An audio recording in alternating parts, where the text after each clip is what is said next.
It ain't gonna be you, lady. You're not the one who's gonna stop me. This is just ridiculous. It's lady. You will not defeat me.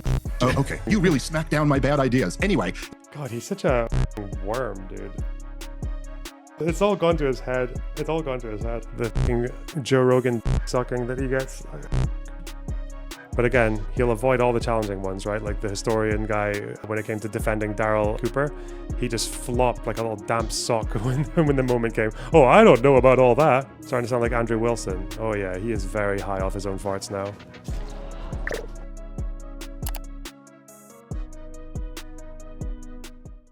Oh, Elica Le Bon went on Piers. You wanted to debate me because I'm so wrong about everything and I'm so influential and you wanted to smack it down. It ain't gonna be you, lady. What you're talking about here is a regime whose fundamental motto is death to Israel and death to the United States. Everybody is fully aware that the regime has always been months away from developing nuclear weapons. Just total. I do not think it's a legitimate justification for them to launch a war because they claim someone else is making nukes when they're not. Should Donald Trump get the Nobel Peace Prize? Well, I guess grading on the Obama curve, everybody deserves a Nobel Peace Prize. If you're so against what Israel is doing... What was Obama's policy on Iran? Obama's Iran policy was what you want, Dave Smith. You realize that, you retard. What an unbelievable, stupid Trump glazing that you can't even realize.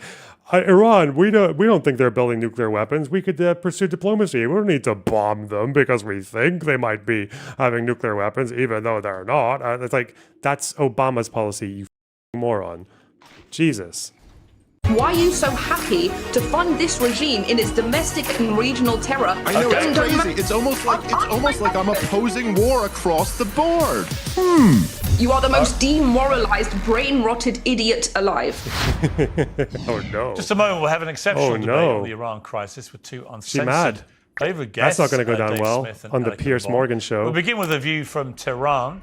Dr. Fawad Izzadi is a professor of world politics at Tehran University, an influential pro-Iranian regime commentator. Mr. Izzadi, thank you very much. I like her now. What the I'm big Zionist now. Hell yeah. Much indeed for joining me. Thank you for having me. I'm pro-Iran. I don't know who this guy is. Iranian regime. I understand. First of all, What? just if you may, paint a picture for what life at the moment Straight is out like of in the bag. Tehran. What is the mood of the people there? It's becoming normal gradually. This was a surprise attack. People were thinking that if there is a military confrontation, it would come if negotiations fail. The negotiations were scheduled on Friday, and the attacks came 2 days before the next round of negotiations. So everybody was surprised. Some people left major cities. Disadvantages to fighting in a house, okay? Number one being, you're fighting in a house. Don't gotta be Stonewall Jackson to know you want to fight in a house. Fuck it. Some people stayed. In the last couple of days, since the ceasefire, people are gradually coming back. We have had more than 600 civilian casualties, mostly women and children. So there are going to be funerals. People didn't do funerals during attacks, but I think the city is getting back to its normal way, and people who have been lost are going to be remembered by their family members. People are stunned that this is seemingly all over after just 12 days, and that Iran is prepared to maintain this ceasefire, given what was obviously a very humiliating 12 days for the regime, first with Israel. I mean, also, twice as long as the Six-Day War, and Israel leaves with no territory. They captured nothing. It's all still Iran. That, my friends, is what the fall of empire looks like. Israel attacking and controlling the skies above Tehran, seemingly with impunity. And then, of course, the United States launching the bunker buster bombs on 3 nuclear sites, again with apparent ease. You know, people felt from the rhetoric coming out of the regime leadership that the retaliation would be significantly more prolonged and more in scale than we've seen. Why is the regime prepared to honour a ceasefire so quickly? And do you think it will hold? Yeah, why? I think one reason is because of the surprise. Nobody was expecting this attack. When the government is surprised, when the government and the nation is attacked in this manner, it would take time for them to go back to normal. Can we 2x it? For free? Where are you?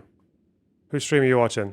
Also, if there is a ceasefire offer and it came from the United States, Israelis asked for it because of the hits they were getting from Iran. True. Iran They were getting accepted fucked up, weren't they, bro? But I don't think anyone in the Iran Lego Israelis running for the sewers. This guy's funny. Hello, Piers. I'm pro-Iran. Straight to the point. He knows his audience. Good British bluntness. British honesty. has this line of thinking that Israelis will follow through with the ceasefire. I think people expect Israelis to do to Iran what they are doing to Lebanon. They attack Lebanon anytime they want, and I think they are going to do the same I love thing. how this poor guy has to balance both things, right? One is that the overwhelming Iranian force has dominated the Israelis into forcing us into pushing for a ceasefire, but also they're violating international law with their aggression, and they're overpowering us, and we're the oppressed and we're very weak. They're acting with total impunity against us. We can't shoot anything down. Like, it's like, what do you call it when it's like the people, the fascists are calling themselves strong and weak at the same time?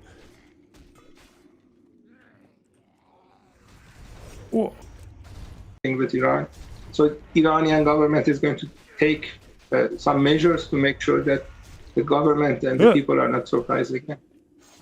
What would those measures look like? Because there's lots of conjecture about how damaged Iran's nuclear program has been by these strikes. Do you have any information about that? Because certainly from the Iranian side, they're making noises that there was significant damage. US intelligence, slightly less so.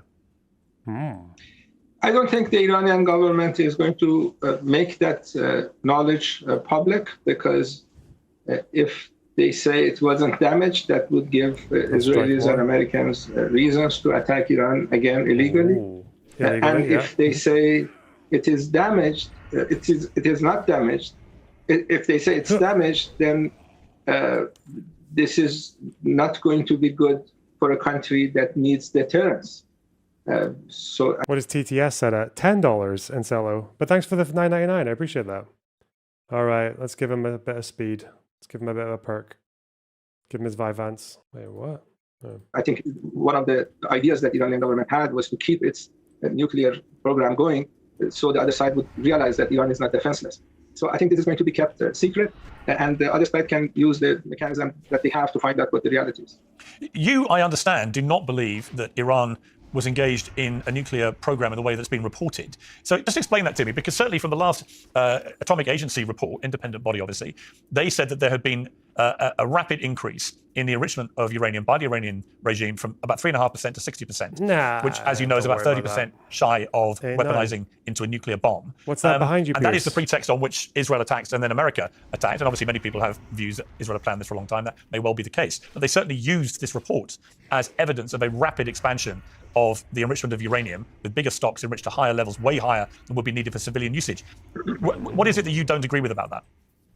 That report came out, and the way it's supposed to work is that the International Atomic Energy Agency would refer that report to the UN Security Council, and if they want to pass a resolution on that, they can pass a resolution, put Iran under Article 42 of Chapter 7 of the UN Charter, then you can attack Iran.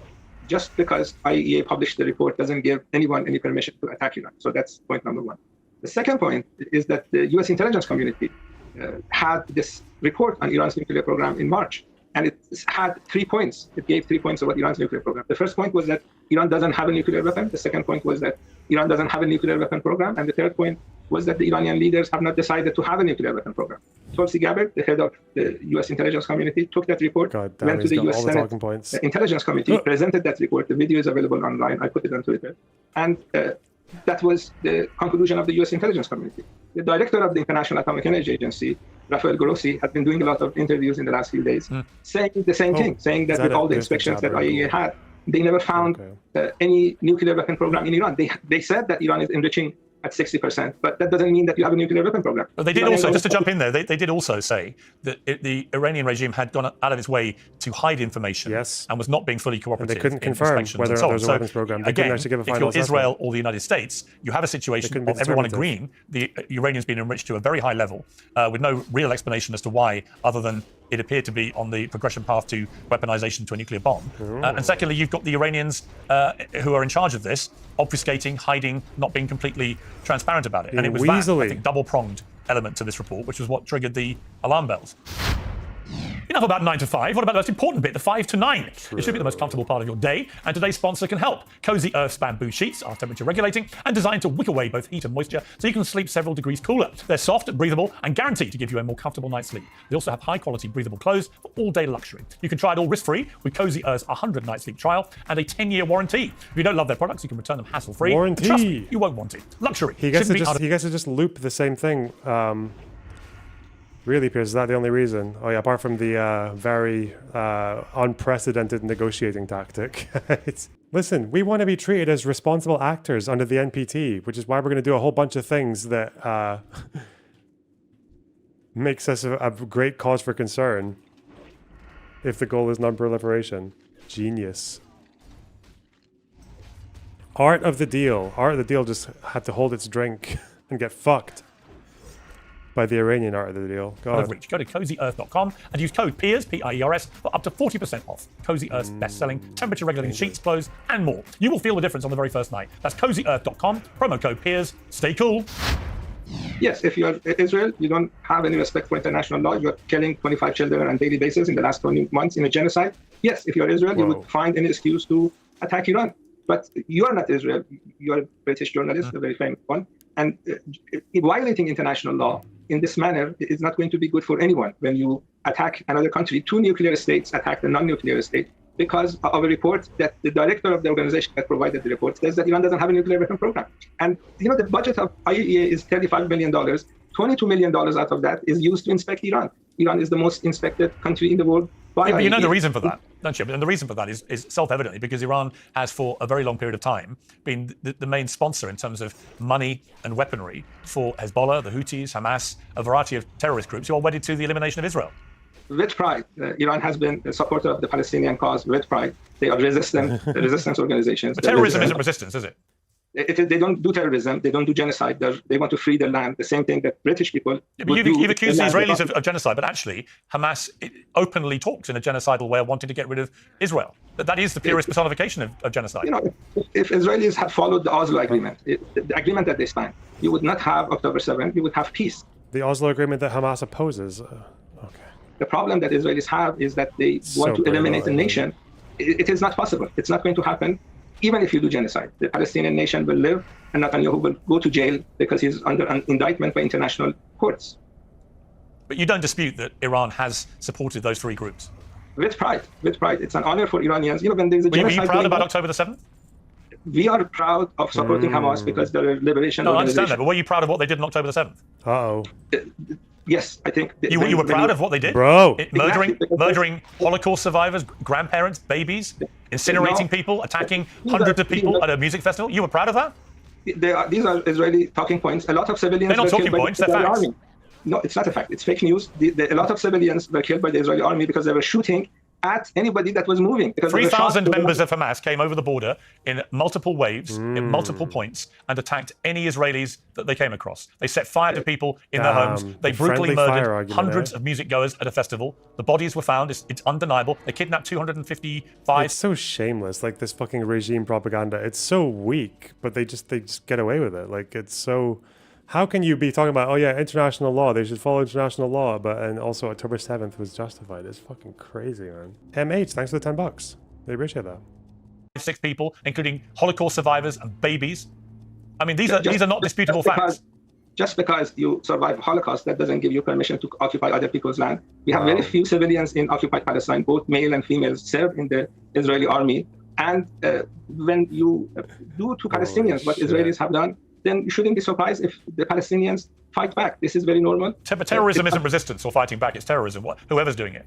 And I've been very critical recently of what the Israeli government has been doing in Gaza in the last few months. I think it's crossed any line of self-defense. However, the idea that you are prepared to say on camera that you are proud of what Hamas did on October the 7th is frankly disgusting. Thank you very much. It's disgusting for the British government to be supplying the genocidal regime with weapons. That is disgusting. Okay, we'll leave it there. Professor Azadi, thank you for joining me. Thank you. Wow. Well, we'll return now to the vexed debate about Piers US got involvement, Israeli breeded. influence and the moral case for war on Tehran. We've seen a lot of Dave Smith on Uncensored recently. Not that there's anything wrong with that. Dave's always welcome here. He's back for another. There's level 59. We just leveled 59. Huh. Can we make it past halfway through this level now? What do I want? Do I want poisons or do I want endurance? Probably endurance. Because any survivability is probably or just more damage, aggression, more damage, or because damage is actually survival as well. You kill them faster.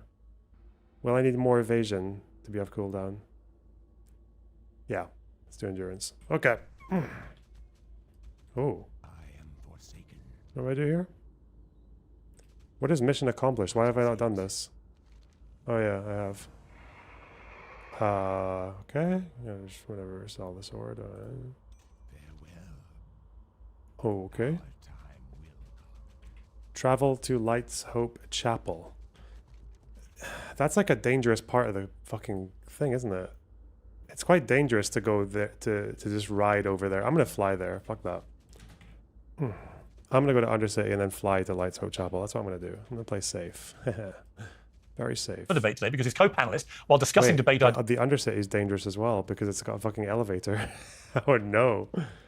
How do I get out of this pickle? I think I'm right not to want to ride this place. This place is horrible. Here's what our producer said these words. Will this be it has the to be time? Dave Smith. Will it? The man has so much influence and he's so wrong on every level. The world needs to understand why every one of his points is garbage. So I may as well take the next hour off and join me for what I think will be a fascinating discussion on an imperative subject. Elica Le Bon, the Iranian American attorney and activist, and Dave Smith, libertarian commentator and the host of Part of the Problem. Let me just start before we go any further, Elica, just with a response to my interview there with Professor Izadi in Tehran, which was actually reasonably, civilized, normal until the end when he brazenly said he was proud of what Hamas did on October the 7th.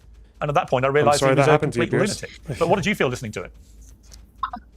I'm glad the world's finally realizing what we've been known for the past 46 years, but ultimately, you just have to look at their talking points and realize the ridiculous hypocrisy of it. Wasn't his whole thing that Palestinians have been oppressed and therefore it is their moral obligation and everyone's moral obligation to attack Israel? Well, by that same logic, what they're doing to Iranian people, lynching them, torturing them, blinding them, then by that logic, the entire world should be bombing Iran right now. So how can you speak out of both sides of your mouth saying that this type of oppression justifies not just military intervention, but terrorism? But you don't think anything should happen to you while you're doing this to your own people. And that's how you know it's a bluff. That's how you know it was never about Palestinian people. It was never about oppression. These are not people who care about oppression. These are the enforcers of oppression who weaponize oppression in order to gain legitimacy in their attacks on Israel. Dave, we're going to come to the main debate in a few moments, but just your reaction to that interview with Professor Izadi, because like I say, it was like a game of two halves, right? Where for most of it, he seemed perfectly reasonable, really, albeit it wouldn't be arguments I would put forward or agree with, but I could understand where he was coming from, and he seemed quite reasonable. And then right at the end, I mean, for somebody just to, on camera, say they were proud of what Hamas did on October the 7th, what was your reaction to that?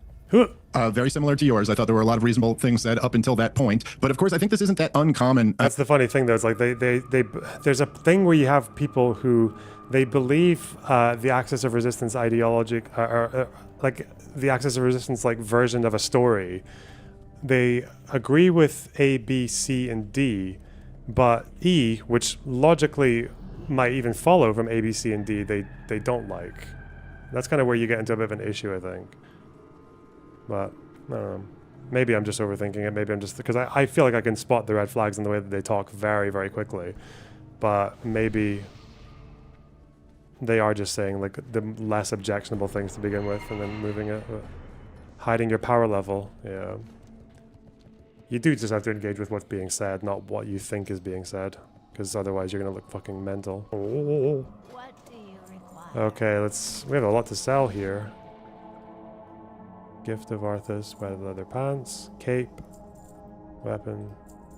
Regimes and supporters of regimes are often guilty of just the most outrageous hypocrisy. And you think of historical examples like Joseph Stalin used to put out propaganda about how horribly racist America was and how Jim Crow was terrible and they treated the black people so terrible in the United States of America, which like it was true, but what a hypocrite for Joseph Stalin to be pretending like he was concerned with human rights as he, oversaw the gulags and stuff like that. And so I think, listen, the claim that Hamas and Hezbollah have never engaged in terrorism is just ridiculous and stupid. And, but then again, I would say, I also think the claim that the IDF has never engaged in terrorism is kind of equally ridiculous. And so, it is, in a sense, the hypocrisy of all of the regimes allows somebody like that to point out your hypocrisy, to say, oh yeah, Piers, well, you're criticizing Iran, saying that they're a state sponsor of terrorism as a citizen of a government that is sponsoring Israel's destruction of Gaza. And so again, there's awful, all of this is just horrible. And there's awful hypocrisy all around. I think there were some fair points that he made in there, but yeah, I mean, listen, October 7th, and even if you want to go with the idea that there was friendly fire or even some type of like Hannibal directive issued, there's been people who have done deep dives into this, and there is some evidence that some people died that way, but there's just no question that Hamas crossed the border and killed a lot of innocent people. And as I've been saying to you since I've been on your show, Piers, I just think it's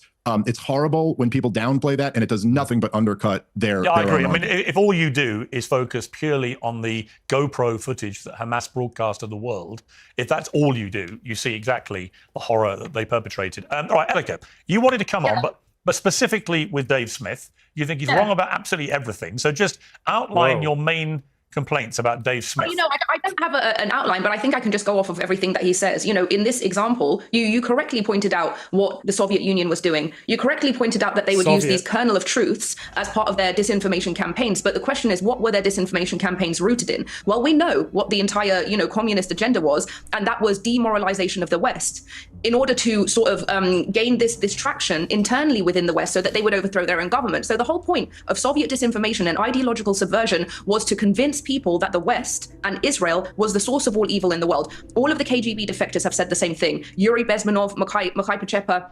But the way they talk about how this is achieved, they talk about demoralization. And demoralization is the point where you can no longer tell truth from fiction. You can no longer tell right from wrong. And what happens when you reach that stage? You start making moral equivalencies between liberal democracies and terrorists and autocrats. So when you say there, yes, I do see that the Islamic Republic are terrorists, but I don't see how other liberal democracies are not terrorists as well. That is exactly the ideological subversion which you correctly identified, but don't see how it's a part of your own talking points. Dave?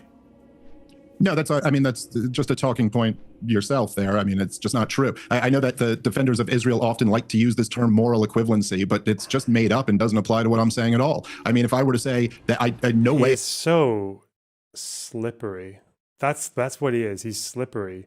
His priority when he does these debates, if he's ever in a debate, like a contentious conversation with someone who especially has a risk of knowing more than he does, which I think he recognizes that she might at this moment know more than he does about the conflict. Suddenly the objective isn't to push anything. It isn't to win. It's to not lose. So even though he talks and strongly implies the equivalency all the time, he never actually says it's equal. So we can just kind of back it out, right? Ever said that the society of Iran is identical to the society of Israel, or that the people. I've never said that they are the exact same country with the same even when he says that they're the same. Even what? So would he? Even that, I don't even know if he's saying they're different qualitatively, or would you just ask him which one do you think is worse? Which one do you think is more of a threat to the region? Which one destabilizes the region more? Which one, in terms of their, if you count the proxies, is actually hang on. Will Loner hit 60 today, or can I go sleep? Oh, we're going for 60 today, okay? It's now or never. It's now or never. Whatever, I forgot what I was going to say. That country both enjoy the same amount of liberty. I've never said there are massive differences. I would say that American society, certainly within America, was far superior to Iraqi society under Saddam Hussein. But you can say that and also say that George W. Bush launched an illegal war in Iraq. These things aren't contradictory at all. And so what I'm talking about is, let me finish. What I'm talking about here is that the IDF is committing acts of terrorism. And so you can say it doesn't count when a government does it, but there's no objective moral standard to that. So I'm not making an equivalency between anything. I'm just pointing out that these two groups both have committed terrorism. And so in the same sense that you could point out how two people have both committed the same crime, that is not the same as saying those two people are identical in every way. So when you Yeah, so you are drawing these moral equivalencies, and you're doing exactly that. You're saying, I'm just saying, how is the IDF different to Hamas? How is the IDF different to the Islamic Republic? I didn't say that. No, you're saying that. There are, I could list off right now. Hold on. Because you're starting with completely strawmanning my position. So let's just, before you just argue, hold on. So before you argue with what you made up, instead of arguing with what I'm saying, I could name 1,000 differences between Hamas and the IDF. I'm not saying there's no difference between them. Clarify what you're saying. I don't think it could be any clearer. I'm saying they both commit horrific acts. Both kill innocent people. You have said now, and you've said online on Twitter when you were debating people, you asked this exact question, which is exactly what a demoralized person would ask. How is this different to that? How is Israel doing this different to that? Now, okay, so now she's learned a new word by the sounds of it, or she's learned this concept that 99% of people don't really are not familiar with it being used in this way, and I think she's probably lost like most people who are in the middle. Very well then. Maybe. Why was I supposed to ride here when the next step is just to use my Hearthstone? What the fuck? What am I missing? Why was I supposed to come to Light Soap when the next step is just to Hearth? What the fuck? What? What? Okay, we'll do it. Don't ask questions, boys. Let me just start by saying, hold on. This is like a basic IQ test. I could say, how is this act different from this act? That's not saying, how is this entity identical to this other entity? The point is that targeting innocent... Sure. It's exactly like saying, how is it different between a cop and a robber when they're both pointing guns at each other and they're both making each other feel threatened? Isn't that the exact same thing? Yes, sure, it is the exact same act, but it is a different motivation. Okay, that's what the difference is. Because when you have a regime like the Islamic Republic or Hamas, that's literal inception and existence is based on the destruction of Israel and death to America. Oh, we're on the quest that killed me the last time. So don't do the tiger shit. Okay, let's see if anyone wants to do it. Okay, well done. Learn from your mistakes, Lonerbox. Well done. Good lad. Intent matters. I guess what she's saying, yeah. And basically just killing everybody who disagrees with their ideology, and another entity whose focus is on protecting its people. Yes, the actions may look the same, and in fact, the actions may be just as wrong as each other. They may be just as brutal and terroristic as each other, but the motivation is different, and to be demoralized means to not understand that. Hang on a second. All right, let me jump in there, because actually, what difference does it make to the innocent civilians who are... Doesn't make a difference. Well, hang on. What difference does it make to innocent civilians who are killed?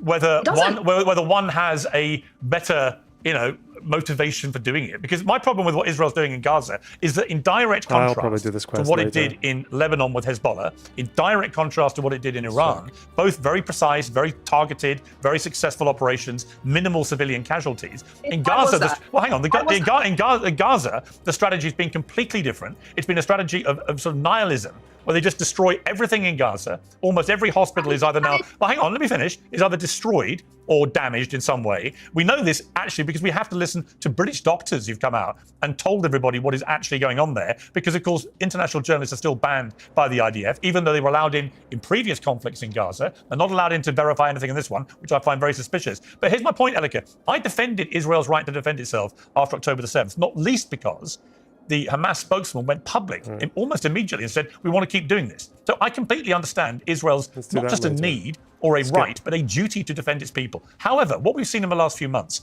with a 3-month blockade of starvation of already war-torn, impoverished people, and then this constant bombardment, including in the last 6 weeks, endless bombardments of people who are desperately lining up to get food. Now, they are dying. It seems very mysteriously. The IDF says we shot in the air as warnings. Sometimes they use other language, which means they may have shot towards people they saw as a threat, or they are now investigating what happened. I read out earlier in a previous debate about this, all the different times this has happened in the last 6 weeks. It's endless. And the idea that the IDF are not killing people in this way, when everybody else involved says they are, is ridiculous. So the point I think Dave is making, quite straightforwardly, is that what the IDF's been doing in the last 3 months, to me, crosses any line of self-defense and could absolutely be categorized as terrorizing the innocent people of Gaza. Now, it doesn't mean they're not in their heads they're going after Hamas. Their motivation is, we want to kill the bad guys. But they have lost all sense of proportion, and they are now behaving in a way that if other people were doing it to them, they would categorize as terrorism. Okay, so let me just answer you in 2 points. First of all, let me ask you this question. If Hamas was entirely separated from the civilian population, let's say it was totally down north and everyone else, up north and everyone else was down south, do you think that we'd see these civilian casualties? But no enemy in modern warfare has ever been entirely separated from civilian population. It's for the birds. It doesn't happen. I mean, are we going to, Piers, are we going to compare the way Hamas fights to the way the Ukrainian military fights? Like, come on, bro. What the fuck? My brother and my brother-in-law were both army colonels, right? It's for the birds. This idea you get some clean war where civilians are nowhere near any of it. It doesn't really happen ever. Yes, it does happen because you just used the example of Iran. You saw Give me an example where no civilians have been killed in modern warfare. No civilians. It's not about no civilians. It's a fucking spectrum, Piers. Come on. There is a difference between, even with the IDF that have, or like even most modern militaries do have their Pentagon versions or whatever, their headquarters in cities. Again, they're in distinct buildings, usually with like a walled barbed wire fucking perimeter around it, versus having a tunnel underneath a hospital. Like, come on.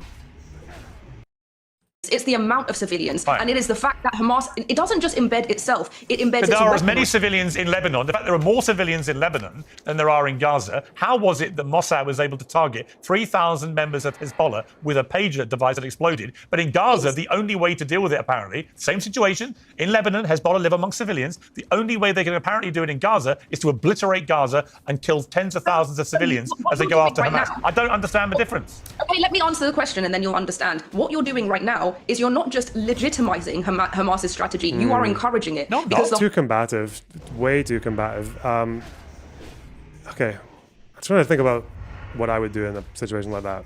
First of all, I would say from someone who's not obsessed with this topic, it's actually a good question. It's a very good question because everyone before October 7th would have thought Hezbollah is the real big fucking bad boy and Hamas, like, fuck that, like what, bottle rockets, right? That's what most people would, the impression they would get from those two groups. So you would probably say, yeah, Piers, that is actually a good question. But the answer is almost in the question. It's the fact that everyone saw Hezbollah as the real big problem and the real challenge, which led the IDF, and especially after their failure in 2006, to take Hezbollah exceptionally seriously. So they invested a lot more resources, like the Mossad and everything, into Hezbollah, whereas Hamas, you had the situation where you had Shin Bet, which is domestic security, dealing with a group that the domestic forces didn't really have any access to. They didn't have police from Israel running around Gaza. They didn't have that many moles. They actually canceled a lot of their operations for spying in Gaza. So that's one reason, is they took Hezbollah more seriously, like most of the world did, whereas Hamas's threats were often dismissed as aspirational. The second issue is that Hezbollah's political reality in Lebanon is far more restrictive than Hamas's political reality, because Hamas controls all of Gaza from head to toe, and they have ruled with an iron fist and squashed and silenced any opposition for over 15 years, whereas Hezbollah have to deal with the Christian majority, the Christians who oppose them, and the Sunnis who oppose them. They also had to deal with the fact that they were fighting in Syria, and that was leading to them losing support internationally in the region, and also losing support from their local Sunni population. Like, they had to deal with terror attacks. Like, there were Sunni fucking bombings in Lebanon because of their actions in Syria. So, and also that, as for the civilians, that gave them areas where they could leave, right? There are villages, even right at the southern border, that were far less affected by IDF strikes because they were Christian villages that had kept Hezbollah out. So for the civilians who are not involved with Hezbollah, they had places to go. Civilians could get away from Hezbollah, at least within reason. Obviously, there was still overlap. Even in Beirut, like Dahia is very separate from the rest of Beirut in terms of targetability, because one is a Hezbollah stronghold where they have Hezbollah security and Hezbollah owns a lot of the property there, versus the rest of the city, which didn't get bombed as much, like eastern Beirut. So yeah, there are quite a few nuanced differences there. Not all of which excuse Israel. Israel should have taken Gaza more seriously. They should have taken Hamas more seriously. But yeah, that's probably how I'd answer that one. When did I encourage it? Okay, well, let me explain. And people are listening to this, right? I mean, they know what. It's also by the same token, like Netanyahu did have an incentive to keep Hamas breathing, whereas he has no incentive to keep Hezbollah breathing, right? Like, Israelis, like, every Israeli political persuasion is like, if you could just Thanos snap Hezbollah tomorrow, like, you would. Whereas Hamas, at certain points, their existence was actually a convenience for people like Netanyahu. If you let me finish my sentence, and then at the end of it, you can tell me if you agree. Should we agree on that? Sure. Okay. When Hamas intentionally embeds itself amongst civilian populations, the whole point of that strategy is that there'll be so much civilian casualties that the world will look at Israel and say, what an abhorrent pariah state that has lost all legitimacy. Okay, so let me finish. So every time the world does that, every time the world reacts in that way, it reinforces Hamas's behavior because it tells them this works. So in this moment that you're saying this, you are encouraging Hamas to so we shouldn't talk about the 50, 60, 70,000 civilians. No, you should however many it is. We don't actually know how many have been killed. We know we believe 70,000 have been killed, of which perhaps 25 to 30,000 are Hamas. We don't know because no one can ever give me actual figures. You should talk about it, and you should frame it within the context of look how much destruction there is when terrorists embed themselves in civilian populations. Right, Dave, let me get Dave to respond. Let me get Dave to respond. I've been talking too much. Listen, this is just we should talk about it, but only in the framework that it's not the fault of the people who are dropping the bombs on the innocent people or shooting the people who are the ones. Hey, you know what? You just asked. You just had. Excuse me. You just had your whole thing about let you finish, and then you can respond to that. So why don't we do the same? I know. And you stopped me when you were being You opened by saying that Piers. You got interrupted when you said Piers was running cover for Hamas by pointing out that Israel's going too far. Quiet. Let me. No, you didn't. Your point's done. Listen. All right, don't talk over each other. Elica, let Dave respond, and then you respond to him. I listened to the garbage you had to say. Is it not possible to hold two opinions at once? Am I being that guy again? Is it? First of all, can we agree? Like, I'm just shower arguing with Dave Smith now. Can we agree that although urban warfare does necessarily involve civilians, can we not also agree that Hamas embeds themselves in civilian infrastructure to an unprecedented rate, like more so than probably, like there's more embedment and more concentration of civilians amongst the military in Gaza than there probably ever has been in the history of war, or at least in a recent war, because of the tunnels and because of the fact there's no evacuation corridors and all that shit. But also, can we not agree that like Hamas sees these civilian losses as necessary sacrifices that they've like Sinwar said that. Like, he described them as necessary sacrifices. He's not the only one either. He's not the only Hamas senior official who has described this as like a part of the maybe not part of the strategy, but definitely like an outcome that they make use of. That it's a very, very unique battlefield. But two, can we not also recognize that is like the state of Israel, especially under a right-wing government, does not have the care for civilian life that they should have to engage in the war. Like, these are both true. These are both objectively true. But the question still stands. Like, what she said at the start was right. If Hamas were in the north and the civilians were in the south, Israel would not bomb the south. That's just not what would happen. We know that because... wait, what's this? Okay, these owl beasts should be taken seriously as well, okay? Level 59 is Hamas, okay? I'm taking it seriously. Bon, then you reply. Let me get in now. But I didn't say no All response. right, but stop talking. Lady, let me just, Grumble, honestly, grumble. let me just save you all the time in this Madam. debate. You wanted to debate me because I'm so wrong about everything and I'm so influential and you wanted to smack it down. It ain't going to be you, lady. You're not the one who's going to stop me. This is just ridiculous. It's lady. You will I'll not tell you defeat whatever. me, bitch. Oh, okay, good What a one. Oh, yeah, fucking- you really smacked down my bad ideas. Anyway. God, he's such a fucking worm, dude. I love it. It's all gone to his head. It's all gone to his head. The fuck. The fucking Joe Rogan dick sucking that he gets. Fuck. But again, he'll avoid all the challenging ones, right? Like the historian guy, when it came to defending Daryl Cooper, he just flopped like a little damp sock when the moment came. Oh, I don't know about all that. Starting to sound like Andrew Wilson. Oh yeah, he is very high off his own farts now. Oh, we might be doing the tiger. The big tiger. Piers, again, all they have... to realize it. You're too stupid to realize how bad your ideas are. There you go. That's not a very valuable. So, yeah, she's being kind of shite, I guess. Can we do it as 3 without a healer, he asks. Oh, that's the argument you got. Anyway, can I talk now?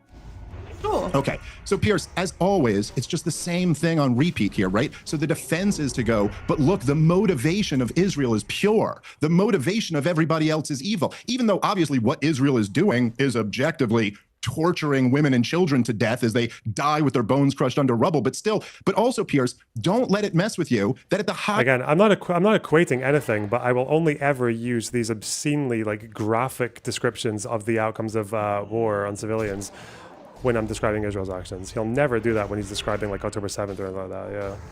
Whereas it's habitual to do it for Israel. But I'm not saying that they're the same. I guess you're not. You're saying one's actually, one makes you more angry for some reason. highest levels of the Israeli government, they've kind of told you what their motivations are here. I mean, the South African case that they brought to the International Court of Justice was like 90% just direct quotes from Israeli leaders. It was very chopped quotes, most of which omitted the fact that even in the same paragraph they were specifying Hamas, but okay. Prime Minister himself referred to them as Amalek when talking to the military. You got Amalek. Goddamn, listen, people, I'm saying it now, okay?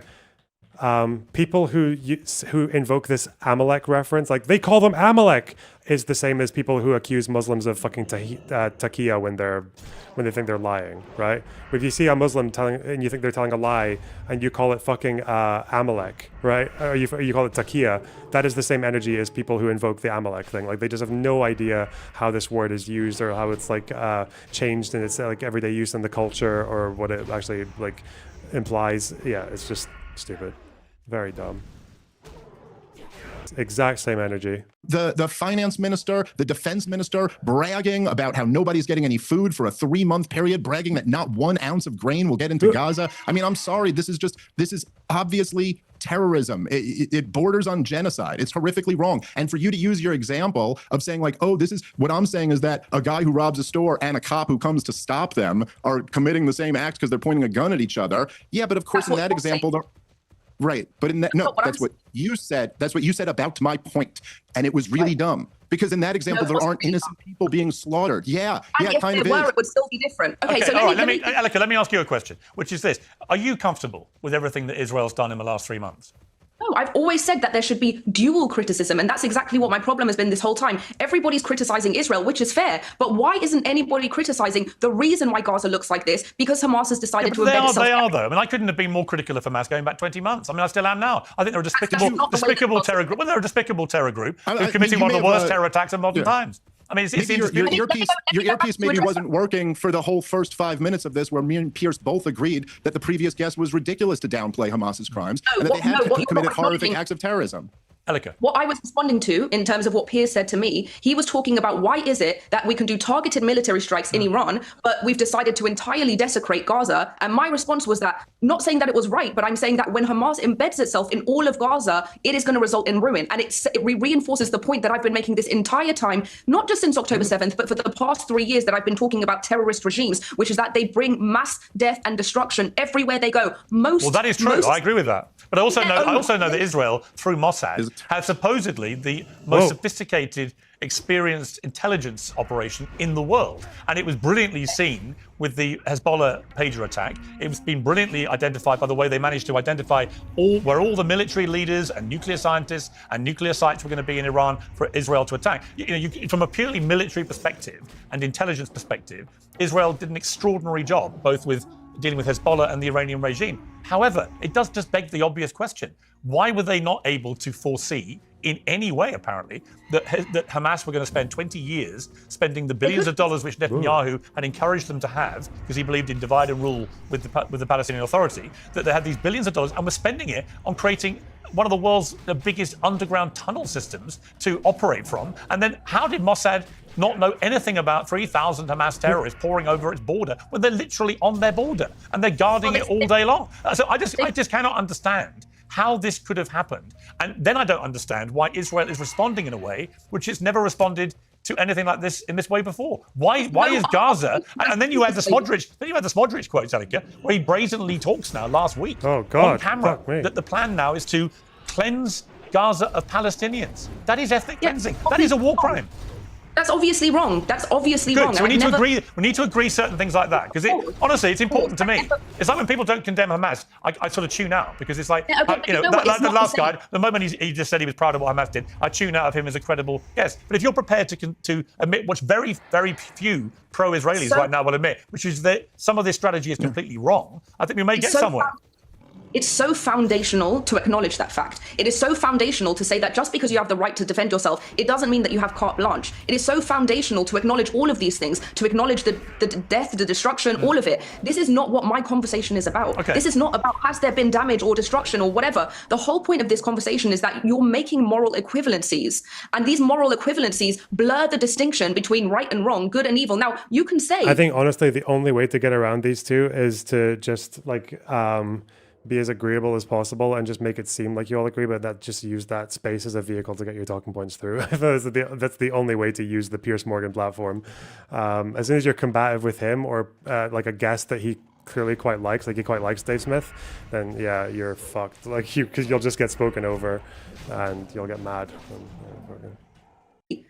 But some of these actions look like they are evil in themselves. But the entire conversation always goes down to intent. That is what our entire criminal justice system is. But I don't agree with that. I actually don't agree. You've just said that some of the, unless I'm wrong, you've just said that some of the things Israel's been doing are evil. Dead person. Right? You've drawn your own moral equivalency. You said both sides are doing. Hang on. Both sides are doing evil things. That's surely the point Dave Smith was making. Let me tell you why. Let me tell you why it's different. Because there is one side that kills ideology to protect its people, and there is one side that kills people to protect its ideology. That is the difference. I'm going to give you an example so you understand the nuance of what I'm trying to say. Let's say that there's a room of 100 people, okay? And in that 100 people, you're told that 10 of these people want to kill your people. Now, if you were to shoot and kill everyone in that room, that is objectively immoral and wrong. Objectively, right? But you are doing it out of protection. It's still disgusting and abhorrent and wrong. Now, let's say at the same time, you know that 10 people in that room of innocent civilians are against your ideology, and you murder the entire room to protect your ideology. Both actions are equally immoral and evil as each other, but the motivation... She's a debate brewer. Let's say you're on an island. Amazing.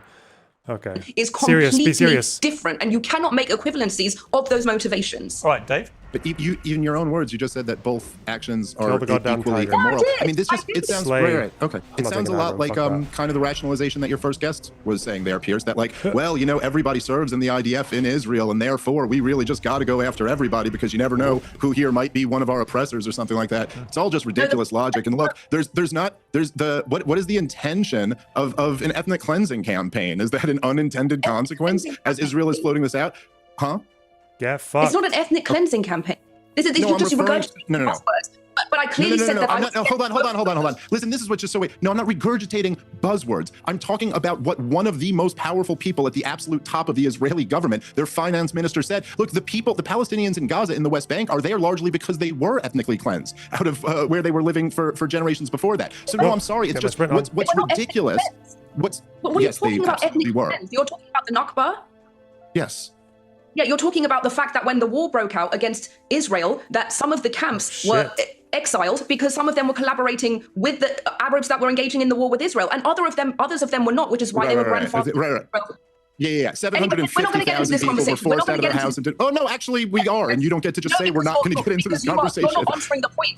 You're not answering the point that I've made. I clearly said in that example that I gave you that both of those situations were completely wrong, but the motivation was different, and that is how you know. This fucking tiger is not giving up. Look at him.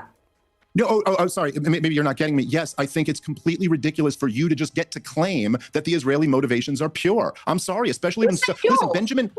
Okay, whatever. Okay, you're just breaking up. You don't get to just claim. Okay, I really don't like that. You don't get to get the fuck out of there. Oh my God, you just have nothing except nonsense and interrupting me. Okay, so when Benjamin Netanyahu goes to the United Nations a couple of weeks before October 7th and has Greater Israel on a map where all of Gaza and all of the West Bank are Israel, I'm sorry. Why is it that you just get to give them the assumption that the motivation here wasn't to destroy Gaza, ethnically cleanse it, and annex it, as they're openly talking about doing right now? I'm sure there's some people in Israel who don't have those motivations. I'm sure there are some people in Hamas who maybe just wanted to have a two-state solution. They're both out of combat. But still, when the overwhelming motivations of the leadership are this impure, I don't think you get to say, oh, there's a major difference between, because one side's motivation is purely just to get the bad guys. Okay, let's just pivot. Hang on a second. I want to pivot to Iran because, Dave, you on 22nd of June, and I've obviously talked to you on the show as well around this period, you posted on X, Donald Trump's now launched an illegal war of aggression against Iran. The risk of an absolute catastrophe is very high and the benefits are non-existent. Worst of all, he did it on behalf of a foreign government against a country who posed no threat to us. Now, as things stand, it looks increasingly like Trump brought all this to an end with targeting 3 nuclear strikes with the B-2 bunker buster bombs. We don't know the scale of the damage, but even the Iranians are saying significant. And the war appears to be now at a ceasefire stage after 12 days, which is being kept in hell, which I'm astonished by. Trump has no desire, made it clear, to put any boots on the ground or to affect any America-driven regime change. I think he was misinterpreted when he first talked about that. I think he meant an organic regime change possibly happening a la Syria in December. It does show you, like, world leaders are, when a war is happening, why, surely, like, world leaders just need to do they just need to do like a basic retard test every day so that they don't end up saying something that sounds like they want to do something that everyone would oppose. I don't know why like every morning they don't give the Israeli politicians or the American politicians like a daily brief, and it's like, okay, here are your lines. Don't say things that sound like ethnic cleansing. Don't say things that sound like regime change unless you actually want to do it, right? Like, fucking hell. People should know. Although I think American generals going into, she said no innocents were expelled during the Nakba. Yeah, she's doing that. Again, it's like, it's all these people who are just fucking like propagandists. Like, it's so off-putting to me. I don't like it. It's a very off-putting thing when that's what they want. Even if they're clever, like, and you can tell like there are things that Israel does that she disagrees with. Like, she probably does have like some like liberal objections to the government, but it's the fact that she just feels like she can't concede anything because she's in a debate. Like, I don't understand why as well. Concessions are actually kind of disarming in situations like this. You can tell because it's Dave Smith's ultimate weapon is the concession, right? It's the or the appearance of a concession. He's very good at that. I'm getting fucking PTSD flashbacks to my little van ride with Elon Levy.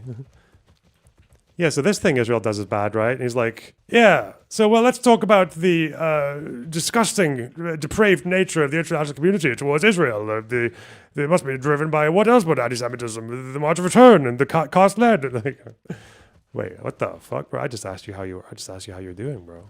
What? I just asked you what you had for breakfast. But that was my take on what he said. But he certainly clarified that now as he doesn't want Americans to force it. What is actually wrong with what has happened and unfolded here? I mean, given what the Atomic Agency report made clear, that the Iranians have been enriching uranium from a safe civilian usage of 3.5–4% to 60% in rapid time. And they were hiding information, they were obfuscating, they weren't allowing proper, full, transparent inspections and so on. They were weaseling. Is there really anything ideologically wrong? Putting aside Gaza, putting aside everything else, purely on the apparently imminent threat, by imminent I mean in the next few months, that the Iranians would have had an ability to weaponize their uranium quite quickly to 90% and potentially create up to 10 nuclear bombs, having assured the world they wouldn't do that. They are supporting and promoting every terror group going from Hezbollah to the Houthis to Hamas to destroy Israel. If you're Israel, why would you not preemptively strike? And if you're the United States and you've got the leaders of the Iranian regime saying death to America and encouraging that chant, why would you also not want to neutralize the nuclear sites? Okay. Well, let me start by saying that I really am just absolutely thrilled that, number one, that the Iranians gave that warning and that their response was kind of like one of those Iranian responses where we want to seem tough, but we sure do want to make sure we don't kill any Americans that could get us destroyed. And I'm thrilled that Donald Trump took that off ramp and immediately started pushing a ceasefire. I mean, who knows what's going to happen, but thank God that he did that, because, and I think all sane people around the world should be thankful that he took that off ramp and this didn't lead to a catastrophe. But no, I mean, I think that I think essentially your question is all flawed. I mean, even in the IAEA report that you're referring to, they also reiterated that Iran doesn't have a nuclear bomb and that they have not made the decision to start pursuing. I need to keep on double checking the report to make sure I'm not actually schizophrenic. Okay, IAEA report. Iran is it full text verification and monitoring. Where is the one I was looking at? Was it the June one? Was it the June one? Or was it the May 31st? Oh, well, I'll find it in a minute. I don't want to get too distracted. They didn't say there is no nuclear weapons program. They did not say that. They said that we cannot determine. They said that they couldn't, like, with the evidence that they currently had, after just complaining about the fact that they didn't have full access that they would require to make a full determination. Pursuing one. And so there was no imminent threat. Listen, even Benjamin Netanyahu, in his interview with Brett Baer, who always, Piers, as you know, has a long history of just making up how long the Iranians are to developing a nuke, even he said maybe a year, 13 months. But the point is that in order for them to do that, they would have had to kick the inspectors out. And then it would have taken them at least a matter of years to develop a nuclear bomb if they had made the political decision to start seeking one. And then it would have taken them a while. Do you think they should have one? My point. Do you think Iran should have a nuclear bomb? No, I don't think anybody should have nuclear weapons. Right, but do you think in particular Iran should have one, given how much it supports terrorist groups? Well, I will answer that question. Let me just say the point I was making there is just that there was no imminent threat. We had more than enough time to do what the American legal system requires in this situation, which is that you bring it to Congress so that the people theoretically can have a debate through their representatives. Actually, and a declaration like Obama, like, right? Because Obama wanted to go attack Syria, right? But he couldn't get the support from Congress. These guys are pro-Obama on foreign policy. This is all the shit that he attacks with regards to Israel and Iran is stuff that, like, it's arguments Obama would have made. That's crazy, chap. I mean, I saw AOC making that argument, and I replied to her, almost every military strike ordered by an American president this century has been done without prior congressional approval. Yeah, but what type of argument is that, Piers? Every war since World War II has been fought undeclared. That doesn't mean it's the proper But the argument is that system. if you go for congressional approval, inevitably it will leak out, and you lose the element of surprise. Yeah, okay, but then the argument also is that the Constitution is the supreme law of the land, and the founders very intentionally placed war-making power in the Congress because they didn't want it. But obviously there's the interpretation and the definition of war and versus, because like there's like a strike that was over within like 2 days, and one of those 24 hours was just them flying over to the location. So I mean, what are you going to do? What are you going to do? To be that they didn't want the president to have the war-making powers of a king. Now, but listen, it's commander-in-chief. It can make military strikes as well. It just can't declare war. Yeah, well, there's some debate about that amongst constitutional scholars, but yes, but that refers to like an imminent threat, which by all accounts this wasn't. Now, listen, I don't want Iran to get a nuclear weapon. I think that everything that U.S. but basically all of U.S. and Israeli foreign policy seems to have been geared around incentivizing them to make one for about as long as I've been alive, which I think is very counterproductive. It's the whole thing. It's like all their behavior is just responsive to some kind of Western prompt, which doesn't make any sense, bro. I will say that I think there is a couple thoughts here that I think people should really consider. And number one, that I don't, I still think that Donald Trump, as great as it is that he walked us back from this, I think it was totally reckless and wrong for him to launch it to begin with. But think about this. The whole foundational claim for the Hawks' justification about Iran getting a nuke here, because obviously lots of really, really bad people have had nuclear weapons in the history of the world, and that's not a good thing, but like Joseph Stalin and Mao Zedong and like, today, current Vladimir Putin, China, I mean, there's lots of really bad regimes that have nuclear weapons. It's almost never been on the table among serious people that we ought to launch a war of aggression and choice because of regime. But the claim here is that Iran is so crazy. There are these religious fundamentalists, and self-preservation simply isn't a motivating factor for them, and therefore they can't be allowed to get it. You wouldn't dispute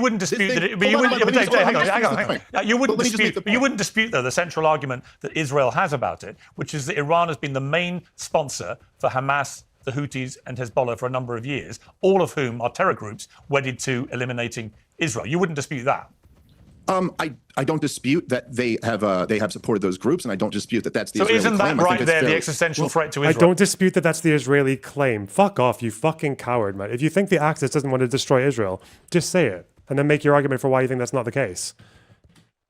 Yeah, I don't disagree that that's what Israel would say. Like, what? That's not the answer to the fucking question, prick. Why would you say that? What a spineless answer. You clearly did. So he seems to disagree. He disagrees, unless he just doesn't want. He agrees, and he just doesn't want to concede it. Huh. Well, I mean, I'm sorry, but Israel. No, listen. If Israel is the only country in the Middle East who secretly has nuclear weapons and is not a member of the Non-Proliferation Treaty, and they also funded Hamas, so I'm sorry. I do not think it's a legitimate justification for them to launch a war because they claim someone else is making nukes when they're not, and also they. Yeah, just because you've done bad things doesn't mean that you waive your right to fear threats from other people. That's not how that works. Also, funding Hamas is whatever. Dumb. Also funded Hamas or something like that. So no. Can I respond to this now? Can I respond to this now? First of all, this claim that there's no evidence that the regime is making nukes is totally false. It's totally false. We know that they've enriched to 60%, which means they're 90% of the way there. There's no reason to have anything above 3 to 5% for civilian use. Everybody understands that 60%, the only purpose of it is for nuclear weapons. Now, for a long time, the US and the Western world have been trying to delay the breakout time. That was the whole point of the JCPoA and all of these other deals, was that we know that they're months away, right? That's why you keep saying, oh, they've been months away for years, right? But they've been trying to extend the breakout time from months away to at least a year away for the past 10 to 15 years. So actually, everybody is fully aware that the regime has always been months away from developing nuclear weapons. Now, second of all, again, it's making these moral equivalencies between the United States or different countries or Israel or whoever having nuclear capabilities. What you're talking about here is a regime whose fundamental motto, its entire basis of existence, is death to Israel and death to the United States. That is what it stands for. That is what its leaders chant on a daily basis. That is what school children have to chant in the playground before they start school every day. Death to America, death to Israel. Every day their strategy is how do we destroy the United States and how do we destroy Israel? Now, when you have an expansionist ideology that has eschatological beliefs about the end of the world and the end of Israel, and the desire is to proliferate and export its ideology of velayat al-faqih, not just to the Middle East, but to the entire world. And you say, I don't understand what's the difference between them having nukes and others having nukes. That is just profoundly misguided. Second of all, I didn't say that. Second of all, this isn't just about the threat of the nukes themselves. I don't think anyone's thinking to themselves that Iran, that the Islamic Republic's just going to drop a nuke as soon as it has one. The whole point of it reaching nuclear capabilities is that it becomes a deterrent state. Once it becomes a deterrent state, how are you going to deter its bad behaviors? How are you going to prevent its alliances with its regional proxies? How are you going to prevent more October 7th when everything you try to do to sanction them and contain them is met with, what are you going to do? We've got nukes. And it also prevents the containment of the region, because now UAE, Egypt, all of these other countries are so under threat that they also have to develop nuclear capability. So it is actually allowing them to get that far. That would be the cause of regional and global instability. So it's just preposterous to say that we should have just done nothing about that or got into another deal that just kicked the can down the road again. We are in the position that we are in because nobody contained this for as many decades as it's been a growing threat. We've passed the Neville Chamberlain moment. Okay, totally, it's just total bullshit. I mean, just listen, the reason why now this 60% enrichment, which obviously for anyone paying attention was, there is another reason besides they were developing a nuclear weapon, which again, all of the intelligence says they had not even made the political decision that they wanted to develop a nuclear weapon. Let's do the Hamas bara. Doing it. It was a chip to bargain away, which is actually what they were trying to do. Again, that's not what, if we trust like reports, that's not what the ISIS said, because again, it makes no sense. In what fucking world? Iran knows that the thing that makes the world fucking jittery about them is the concept of them having a nuclear weapon. So they're like, well, okay, let's just ram towards that and give everyone every excuse that they would ever use to bomb us and use it as a bargaining chip. Fuck off, you are so dense. Like, it's fucking racist to say that. Like, you think Iranians are this fucking stupid that they would believe that not only doing the enrichment, like as a gesture, but increasing their stockpile of enriched uranium is supposed to be a bargaining chip. For what? To achieve what? In the middle of negotiations when Israel snuck attacked them and launched this war of aggression. That means you concede. Yeah, hang on. That means you concede. How the fuck is that racist? Because if you believe that that's true, that that's what they were genuinely doing, they were just enriching for bargaining powers, then you think those people are fucking idiots. You think those people are like subhuman levels of stupid. Like, what a dumb thing to do. It's like if I've given someone a good reason to think that I want to shoot them, and then I just show up there with show up like in front of their face with a fucking toy gun, but I'm only bringing the toy gun because I want to like deter them from taking action against me, from taking self-defensive action against me. Like, no. What they were doing was creating the impression that they were going to build a nuclear bomb. That's common. Listen, there's no question that they upped the enrichment, but listen, here's the point. They weren't allowed to, under the JCPoA. Okay. Under the JCPoA, when America was involved, they weren't allowed to enrich to this level, but they were allowed to do it if America pulled out. That's in the JCPoA agreement. And so when Donald Trump tore that up, and walked away, they brought their enrichment up. What were the negotiations, Piers, that were happening right before Israel launched their surprise attack? It was for Iran to bring the enrichment back down and America to get back in some type of agreement. They weren't going to call it the JCPoA because Donald Trump would have had to make it his own thing. And Trump gave them 60 days to negotiate. Trump said he got 60 days, and day 61, Israel attacked. Right. Okay. Now, but what happened, and this was widely reported, and Donald Trump himself acknowledged this, is that the Hawks insisted that you put a poison pill in the negotiations. This is what Mark Levin was freaking out about, and that the standard has to be that Iran must give up all nuclear enrichment altogether. This was always a poison pill, so that the point is that Iran was willing to negotiate, and so if you really want, if that's a poison pill, then every Iranian negotiating position is also a poison pill, because when Iran goes into negotiations, when they went into the JCPoA negotiations, they said that they only wanted the restrictions on enrichment to last for 2 years, not 15. And they also rejected full access for the IAEA in Iran as well, because they said they didn't trust them. It's like, okay. Wanted to get back into that deal. Donald Trump honestly just never should have torn up the JCPoA and we'd all be in a much better situation. Except most of those deadlines would have run out. Like, all those time-limited restrictions, those temporary restrictions would be running out now. And Iran's clock, Iran's little 25-year countdown to the destruction of Israel would still be there. So, fucking hell, man. I don't know. Don't play with nuclear, guys. Don't play with that stuff. It's bad. You'll get burned. Let me It ask ushered you in a this. new inspection regime. And so we know, this is why we know that they're enriching up to 60%, because they're still in the agreement and they still have the inspections, unlike Israel. Let me ask you this. Let me ask you this. I'm sure since you know about the JCPoA, I'm sure you know that it was replete with sunset provisions for up to 10 to 15 years, where all of those containment would be expired, and they would have more than $150 billion to continue developing their missiles and nuclear programs. It was never, the JCPoA was never a solution. Not only that, but not only did they inherit more than $100 billion, they were also able to expand their regional terror. And Khamenei repeatedly came on television and said, we are going to use that money to fund our allies. So there was actually a backdoor to the JCPoA where the regime, the Islamic Republic, was able to expand its regional influence and fund its allies, which eventually led to October 7th, which eventually brought us to where we are now. So yes, the JCPoA did intend to temporarily constrain their nuclear abilities, but it was always understood that by the time it expired, they would be $150 billion richer, their proxies would be fortified, they would have been responsible for significant regional destabilization, and then they would be able to enrich if they wanted to. And the only way to prevent that was to get into another nuclear deal, which would require unfreezing hundreds and billions of more. So they would just keep getting enriched, rich and empowered. So the question is, how does this end? Just a lifetime of JCPoAs? Well, let me ask you a question just to end this, because we've run out of time. Dave, let me put a question to Dave, which is that if it turns out that all this activity in the last 2 weeks drives Iran to the negotiating table, they do agree to give up a lot of their... She's from Iran originally. I don't know if she's ever lived in Iran, but she is she is Iranian, at least partially. And I don't know if she was born there or if she was born in the diaspora. Obviously, like, the diasporoid allegations are going to be abound. They're going to be running amok with her, especially among the lefty crowds. Enrich uranium and so on, reduce it back to civilian levels and so on. And there is a period of sustained peace in the region, and the Gaza hell is brought to an end as well. And in 6 months' time, all this is over. Should Donald Trump get the Nobel Peace Prize? Because Barack Obama got one 8 months into his tenure for basically just doing a bit of fancy chat about world peace.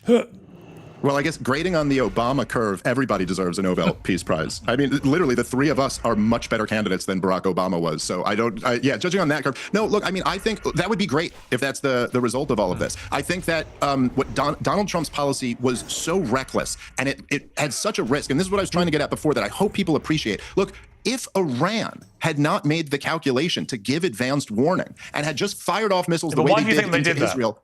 Because they're a bunch but of this is the whole point, Piers. They got absolutely steamrolled. That's why, because they got gaped. I think Trump called their bluff. I think Trump called their bluff because he realized that what Israel had done over a period of days is expose the Iranian regime as having a military that was a dud. Piers, couldn't even deal with what Israel was flying at. They don't want to be destroyed. They would rather rule than be destroyed. Exactly. But the point is that we put this in the hands of the Iranian government. If they hadn't done that, we may have had to launch a full regime. What would Donald Trump have done if 50 or 100 Americans had been killed in an Iranian attack? Well, thankfully, that has not. We risked a catastrophe. Thankfully, that hasn't happened because Iran was so panicky, they actually gave prior warnings to everybody to make sure it didn't happen. So maybe they're not such a scary threat after all. Well, that's an interesting point if you take away their nuclear weapons. Yeah, it's this, oh God, people do the thing. Do you understand how much he just supported Israel? Do you understand how much he just fucking came and glazed Israel's fucking donut with that sentence? When people say this, yeah, maybe they're not so much of a threat after all anyway. What? After they just got fucking pounded at an unprecedented pounding for 12 days by two of the biggest, baddest militaries in the world, right? That they experienced the first use of the mother of all penetrators, or it was called the massive ordnance penetrator. It's like people say about Lebanon. It's like, what? Why is Israel so scared about Lebanon now? Like, Hezbollah are fucked. It's like, well, Lebanon. Look at Lebanon's prime minister. He's offering olive branches to Israel. Look at that. Like that. Yeah, because Israel destroyed Hezbollah. Like, I don't think.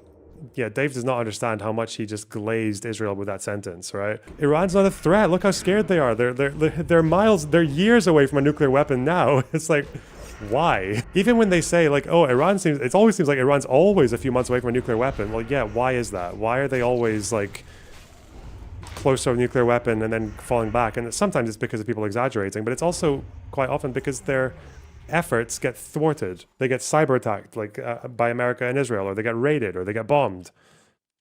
or scientists get assassinated. So there you go, Dave. This is Dave's face, my face when I just come all over the Jewish state without even realizing I did it. Dave just hate fucking Israel. Hate gooning. Elica, final word to you, very quickly. Yes. Okay, your whole point, this whole conversation and everything that you've been saying online is that Israel is engaging in terrorism, ethnic cleansing, all of these things that you claim to be against. And yet you are so happy to engage in these deals that enrich the Islamic Republic and its machinery of oppression to hang and lynch and torture women. So if you're so against what Israel is doing, if you're so against funding what Israel is doing, why are you so happy to fund this regime in its domestic and regional terror by the same means of empowering them with money through the diplomatic? I know, it's crazy. It's almost like I'm opposing war across the board. You're opposing war by actually supporting wars. Why would that okay, so you're opposing war. Okay, opposing war, like by first of all instigating more war down the road. Okay, that's the Neville Chamberlain moment. Just asserting that it's nonsense. Second of all, you are a prediction of the future. Damn, got it with it. You're just asserting that, even though it is like JCPoA is the ultimate appeasement as well. Like it's temporary restrictions on Iran's nuclear program in exchange for them getting sanctions, which once they go past the snapback period, they can't get reinstated. Like not by the deal anyway. It's the ultimate appeasement deal. And I need to do a timeline. I need to show you guys some of the things that Iran was doing, like right alongside and right after the JCPoA. So before entering the negotiations, or before they were concluded, the Ayatollah is literally tweeting out his list of red lines, one of which is like only restrict the enrichment for 2 years, not 8 or 10, or don't tie the sanction snapback to like permanently to the terms of the JCPoA. Like it should be that once the JCPoA terms are done for 10, 15, 20 years, then no sanctions can be snapped back. That was one of his red lines as well. Another one was about limiting IAEA inspections, which they ended up kind of getting. They didn't get full IAEA access. They get all these things, and then afterwards, once the deal has gone through, Iran, their leader literally says, like some quite intentionally, Israel only has 25 years left after the JCPoA, which adds a bunch of 10, 15, 20-year restrictions on Iran's nuclear program. And they have that fucking clock in Tehran, which is counting down to the inevitable destruction of Israel. And then I think the year after the JCPoA was signed, Obama had to call them out because they started testing a bunch of ballistic missiles, which they said were designed to strike Israel. Like they're designed to be within range of striking Israel. And it's like, and whilst also saying at the same time that this is a cancerous entity that needs to be removed. So it's like, what's the purpose of the JCPoA? Is it to reassure the West that you have no interest in attacking and trying to destroy Israel? It's like, obviously not. Obviously not. So yes, it is. It's like it's the ultimate appeasement deal. And Iran was like basically throwing it in the West in like Obama's face within less than a year of passing it. So is not a fact. Please. You are happy for Iranians to be slaughtered, raped, killed, and hanged, so long as in your fantasy world you're opposing war, but you're not okay with it in Gaza. But you're not okay with it in Gaza. You're an idiot. Maybe you got a friend who's better. Okay. Everyone's better than your stupidity. You are the most demoralized, brain-rotted idiot alive. Thank you. All right, take a deep breath. Thank you both very much indeed. I appreciate it. All right, calm down, dear. God, he's so fucking cringe. I think he's a comedian, bro. Come on. Fucking comedian. Give something. I guess this is why these comedians, like, they end up becoming full-time fucking political pundits, because I guess, yeah. Demoralized. I love how she's like, she introduces this, you're a busted flush.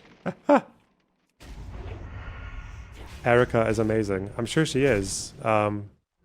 What you think about this person, though? Elica, I have no idea. Oh, well. Good slop, good slop. Appreciate it. Piers Morgan Uncensored is proudly independent. The only boss around here is me. If you enjoy our show, Dave is part of the C-tier comedian team that just surrounds Joe Rogan. Yeah, what is this? What is this? Is there like the, does a comedian in America just have like the fucking Joe Rogan contingency where they just sit there and they're like, okay, if I'm ever struggling, okay, I'm going to start spewing libertarian, conspiratorial, surface level fucking nonsense. I'm just going to talk like the world is the Matrix and I'm Neo. But I'm also just a regular average dude who's just asking questions. Maybe inject a bit of anti-Semitism and Holocaust denial, or at least sympathy for Holocaust deniers, you know, just as a backup plan in case things go wrong, right? I guess it's like, it's the, for streamers, what they do is like, you just shoehorn yourself into drama, right? Like if you want some clicks, like the Keffels thing, just like start fights with big names and get involved in arcs. It's like for if you're a struggling bread tuber right now, you need to pull out in case of emergency, and it's just a file of anti-Ethan Klein fucking talking points for your next video essay. God damn it. Why are people platforming Dave Smith talking these subjects? He's so unequipped. Because it's just that like alt media fucking Joe Rogan slop cycle. I'm guessing because Pierce's audience is obviously going to be, again, it's alt media, so he's going to have an audience in there that probably is amenable to people like Dave, and like they want to see him back on. And obviously Dave gets massively amplified by the likes of Joe Rogan, because again, you guys don't understand, okay, because you are highly intelligent, high information voters, okay, but most people are not. And most people, Dave does have a lot of information, like he does have a long list of talking points, and you can tell he's like looked into things about the conflict, but it's like, and it's impressive to someone who's not really that seasoned on the issues. And obviously the problem is that it's just, most of it is just a collection of quotes and loosely defined conspiracies and a lot of equivocation. Like he's very like non-committal on a lot of issues, but it works. It's impressive to people who don't know that much. Okay, my gear is getting destroyed, so I need to get back soon.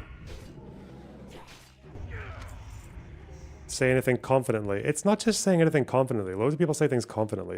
You guys are, okay, maybe you guys are dumb. I don't know. It's not just about confidently. Like Dave Smith appeals to, there's a certain archetype. Like why do people get into alt media, right? Why do they reject mainstream media and get into alt media for their politics? Well, it's largely, I think for men especially, which is I think a lot of these audiences, a lot of men, especially in school and university and all that, they often find themselves like behind women. Like, that's a common thing right now, where women do better than men in education. And a lot of men suffer, they struggle with like humiliation and like emasculation and feeling small, or feeling like you're expected to be bigger and more impressive than you actually are. So for some people, that manifests itself in like wanting to be like fucking strong, or physically like very masculine, or making a lot of money might be another thing. But for some people, it becomes wanting to be intelligent. And for people who want to shortcut their way to intelligence, one of the best ways to do it is through the Dave Smith route, right? Like it's this, talking about you can talk about the establishment, you can appeal to a lot of like old, especially like millennial, like Gen X fucking tropes about the Matrix and like the power institutions and like rebellion and all that. So you get very consumed by things like conspiracy theories. Conspiracy theories are a really good, quick way to feel like you know something that the other people don't. Like you're not like the other, you're like the guy in the fucking party in the corner being like, they don't know what I know, right? Like I think this is like a feeling of superiority that is like very appealing to a lot of young people. And I think Dave Smith feeds that very, very effectively. But, you know, what do I know? Hey, just a regular old guy who is curious about things, you know? Have you watched the ContraPoints conspiracy video? Yeah, I watched that on stream.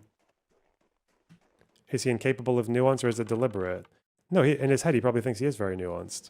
He just has a story that makes sense and is exciting and makes him feel like, and the amount of fucking, and for most of these like men who go through this, because it is mostly men, they, you know, might win an argument in a fucking gathering, or they might get embarrassed and keep it inwards and just only fight on the internet or whatever. Very few of them get the kind of validation and reward for those opinions that Dave Smith gets. And you can tell, and I know Dave Smith is one of those guys who is like starved for attention, because, and is largely doing this in response to validation. Because do you remember when Dave Smith condemned Trump not that long ago? He already walked it back. He already started like backpedaling, saying, well, at least they're still better than the last administration. Even though the way Dave Smith just spoke in that conversation with Elica and Piers it's quite clear that Dave is closer to Obama than he is to Trump on foreign policy. Like, easily, without a shred of doubt. Obama tried to get congressional approval for Syria. He didn't get it, so he didn't bomb Syria. Can you imagine Trump doing that? But he won't do that because he's not going to get the same reward. He's not going to get the same reward for that stance. And I think when he did that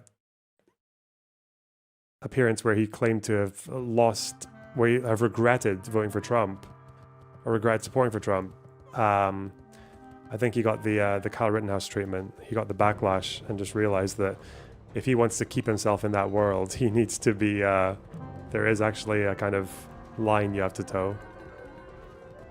Okay, where am I going to repair my shit? Okay, ooh. I've been very slow. Slow and steady. Too slow, maybe. Because the risk of going too slow is you get tired. You get fatigued. Oh, firewater. Okay. Spider wants to talk. Okay. Wait. Repair. Boom. Okay. No, I do not need those quests. Brick. Where's the food vendor? Yes. Do that. Hey. Huh. Fuck it. Okay. Be good. Let's go. Okay. Discord.